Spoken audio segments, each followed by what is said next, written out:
बिस्मिल्लाहिर्रहमानिर्रहीम। अस्सलाम वालेकुम। आप देख रहे हैं अलिफ न्यूज़ और मैं हूं आपके साथ माजिद अली। शामिल करते हैं आज की ऑनलाइन हेडलाइन। वज़ीर आज़म इमरान खान ने खबरदार करते हुए कहा है कि अफ़गानिस्तान के मसले पर हम पे बहुत बड़ा प्रेशर आएगा। उन्होंने कहा है कि लीडरशिप का तकाजा है कि आपके अंदर प्रेशर बर्दाश्त करने की सलाहियत हो। न्यूज़ रिपोर्ट के मुताबिक उन्होंने ये बात अपनी ज़ेर सदारत हुकूमती रहनुमाओं और तर्जमानों के मुनक्किदा इजलास से सदारती खिताब करते हुए कही। इजलास में हुकूमती रहनुमाओं और तर्जमानों ने आज़ाद कश्मीर इलेक्शन में कामयाबी पर वज़ीर आज़म इमरान खान को मुबारकबाद भी पेश की। तालिबान वफ्द की चीनी वजीर खारजा से अहम मुलाकात। तर्जमान तालिबान मोहम्मद नईम का कहना है कि तालिबान का 9 रुकनी वफ्द मुल्ला अब्दुल गनी बरादर की क़यादत में चीन के 2 रोज़ा दौरे पर है। तर्जमान तालिबान का कहना है कि तालिबान का 9 रुकनी वफ्द गुज़िश्ता रोज़ चीन पहुंचा। तालिबान वफ्द ने चीनी वजीर खारजा से मुलाकात की। मुलाकात में अफगानिस्तान की मौजूदा सूरत हाल और अमन अमल पर तबादला ख्याल किया गया। तालिबान ने चीनी वज़ीर खारजा को अफगानिस्तान के किसी भी मुल्क की सलामती के खिलाफ इस्तेमाल न होने की यकीन दहानी करवाई।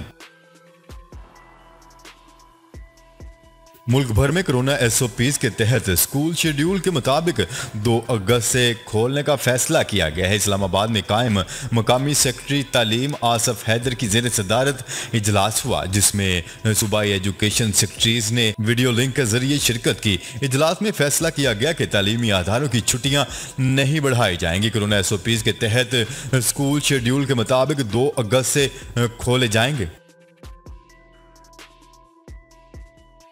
शुमाली और जनूबी कोरिया के सरबराहान का मुज़ाकरात की बहाली का फैसला। शुमाली और जनूबी कोरिया के सरबराहान ने फिर से मुज़ाकरात का अंदिया दे दिया, जिसके बाद 1 साल बाद तबाह होने वाले राब्तों के मुश्तरका दफातर की बहाली का आगाज कर दिया गया। आलमी खबरसां इदारे की रिपोर्ट के मुताबिक रवां बरस अप्रैल से जारी शुमाली और जनूबी कोरिया के रहनुमाओं के दरमियान खतूत के तबादलों के बाद दोबारा मुलाकात का फैसला किया गया है। तहम इसके लिए तारीख और मकाम का ऐलान नहीं किया गया। आर्मीनिया की फौज ने इल्जाम आयद किया है कि आज़रबाईजान की फौज की बिलाजवाज इश्तियाल अंगेजी में हमारे 3 अहलकार हलाक और 2 जख्मी हो गए। आलमी खबरसां इदारे की रिपोर्ट के मुताबिक आज़रबाईजान और आर्मीनिया के दरमियान मुतनाज़ा इलाके के कब्जे के लिए होने वाली हलाकत खेज जंग के बाद अब भी झड़पों का सिलसिला जारी है। ताज़ा झड़पों में आर्मीनिया के 3 फौजी अहलकार हलाक और आज़रबाईजान के 2 फौजी जख्मी हो गए। दोनों ममालिक ताज़ा झड़प में इश्तियाल अंगेजी और फायरिंग में पहल करने का इल्जाम एक दूसरे पर आयद कर रहे हैं। ईरान के नौमुंतखब सदर की तकरीब हल्फ बर्दारी 5 अगस्त को होगी। ईरान के नए सदर आयतुल्लाह सैयद इब्राहिम रईसी 5 अगस्त को अपने ओहदे का हल्फ उठाएंगे। ईरानी मीडिया की रिपोर्ट के मुताबिक इस्लामी जमहूरिया ईरान के नौमुंतखब सदर इब्राहिम रईसी जुमेरात 5 अगस्त को ईरान के मुकामी वक्त के मुताबिक शाम 5 बजे अपने ओहदे का हल्फ उठाएंगे। कोरोना वैक्सीनेशन के बगैर मोबाइल फ़ोन की नई सिम के इजरा पर पुरानी सिम की तब्दीली पर पाबंदी आयद करने का अंदिया दे दिया गया। न्यूज़ रिपोर्ट के मुताबिक ये अंदिया commissioner Lahore captain retired Mohammad Usman ने अपनी ज़ेर सदारत मुनक्किदा आला सतह इजलास में दिया। आला सतह इजलास में फैसला किया गया है कि लाहौर की तमाम मार्केटों के दुकानदारों को तरजीही बुनियादों पर कोरोना वैक्सीन लगाई जाएगी। नेपरा ने बिजली 21 पैसे फी यूनिट सस्ती कर दी। सार्फिन को आइंदा माह के बिलों में रिलीफ मिलेगा। नेपरा बिजली की कीमतों में कमी के हवाले से अपना तफसीली फैसला बाद में जारी करेगा। फैसले का इतलाक लाइफ लाइन ज़रई सार्फिन और के इलेक्ट्रिक सार्फिन पर नहीं होगा। 24 घंटों में 100 नैपियां।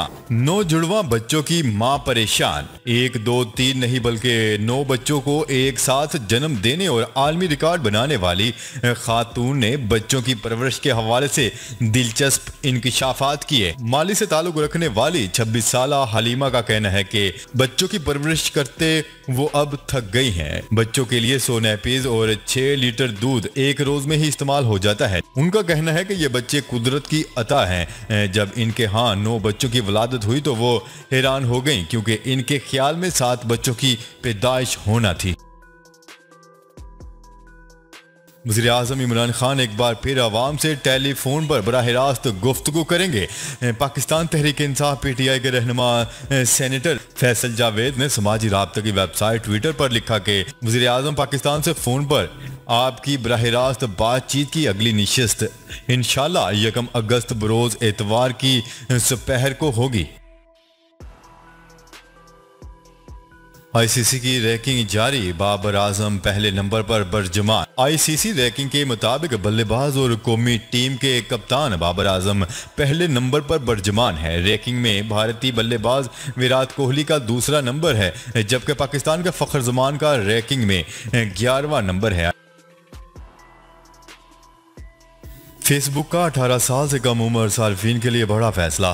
समाजी राब्तों की वेबसाइट फेसबुक ने फैसला किया है कि कंपनी 18 साल से कम उम्र सार्फिन को अपने प्लेटफॉर्म पर इश्तिहारात दिखाना बंद कर देगी। उम्र की दुरुस्त तयन के लिए दीगर मालूमात के साथ मसनूई जहानत का भी इस्तेमाल किया जाएगा। इससे कबल इंस्टाग्राम ने भी बच्चों के लिए अपनी पॉलिसी तब्दील की थी। महकमा सेहत ने हुकूमत सिंध को 15 दिन के लॉकडाउन की सिफारिश कर दी। ज़राए सूबाई टास्क फोर्स के मुताबिक कराची में कोरोना केसेस की शरह 30% से तजावज़ कर गई, जिसके बाद तिबी माहिरीन और महकमा सेहत की जानिब से हुकूमत सिंध से 15 दिन के लॉकडाउन की सिफारिश कर दी गई। हुकूमत सिंध ने मुकम्मल लॉकडाउन लगाने के लिए national command and control centre से राब्ता कर लिया। सूबे में लॉकडाउन के हवाले से अहम फैसले जुमे के इजलास में मुतवक्का हैं। मुस्लिम लीग नून की मरकजी नायब सदर मरियम नवाज को कोरोना हो गया। मुस्लिम लीग नून की तर्जमान मरियम औरंगजेब ने ट्वीट किया कि पाकिस्तान मुस्लिम लीग नून की नायब सदर मरियम नवाज शरीफ का कोरोना टेस्ट मस्बत आ गया। तर्जमान नून लीग ने लिखा कि मरियम नवाज ने खुद को करंतना कर लिया है। मरियम नवाज शरीफ समेत तमाम मरीजों की जल्द सेहतयाबी की दुआ की अपील है। मुस्लिम लीग नून की नायब सदर मरियम नवाज ने आज़ाद कश्मीर के इंतखाबात में पार्टी की क़यादत करते हुए अवामी इज्तिमात में शिरकत की थी। मलाला यूसुफजई की कमारा संगाकारा से मुलाकात। नोबल इनाम याफ्ता मलाला यूसुफजई ने श्रीलंकन क्रिकेट टीम के साबिक कप्तान कमारा संगाकारा से मुलाकात की। कमारा संगाकारा क्रिकेट कवानीन के हवाले से तजावीज़ देने वाले मेलबोर्न क्रिकेट क्लब के सदर भी हैं। उन्होंने मलाला यूसुफजई को लॉर्ड्स में MCC के हेडक्वार्टर में आमद की दावत दी थी। MCC के सदर और मलाला यूसुफजई की मुलाकात को क्रिकेट की मुतअद्दिद वेबसाइट्स और सोशल मीडिया पर भी शेयर किया गया।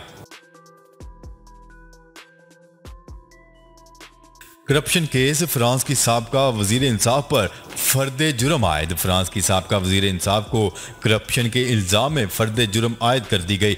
इन्हें जुर्म साबित होने पर 15 साल कैद का सामना करना पड़ सकता है।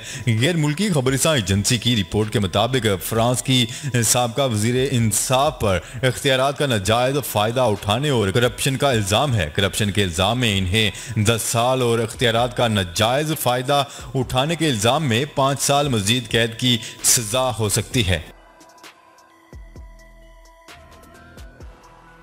अफगान सदर ने तालिबान को बराह रास्त मुज़ाकरात की पेशकश कर दी। गैर मुल्की खबरसां एजेंसी की रिपोर्ट के मुताबिक अफगानिस्तान के सदर अशरफ गनी का कहना है कि हम तालिबान से बराह रास्त मुज़ाकरात करने के लिए तैयार हैं और अफगानिस्तान के तनाज़ा का फौजी हल नहीं है। उन्होंने कहा है कि लोहिया जरगा ने खतरनाक 5000 कैदियों को रिहा करने की मिसाल कायम की। लोहिया जरगा की जानिब से 5000 तालिबान की रहाई अमन के लिए हमारी कोशिशों का सबूत है। अशरफ गनी का कहना है कि आज की जंग खाना जंगी नहीं बल्कि नेटवर्क्स की जंग है। अमेरिका और नेटो से फौजी इनखला का फैसला वापस लेने को भी नहीं कहा। उन्होंने कहा है कि हम अमेरिका और नेटो की फौजी इनखला के फैसले का खैर मकदम करते हैं और अब अफगान अवाम को मुस्तकबिल का फैसला खुद करना चाहिए। जी तो नाजरीन, आज के लिए इतना ही। मजीद खबरें लेकर बहुत जल्द आपकी खिदमत में हाजिर होंगे। तब तक के लिए अपना ख्याल रखिएगा। अल्लाह निगहबान। पाकिस्तान जिंदाबाद। पाकिस्तान आर्मी पाइंदाबाद।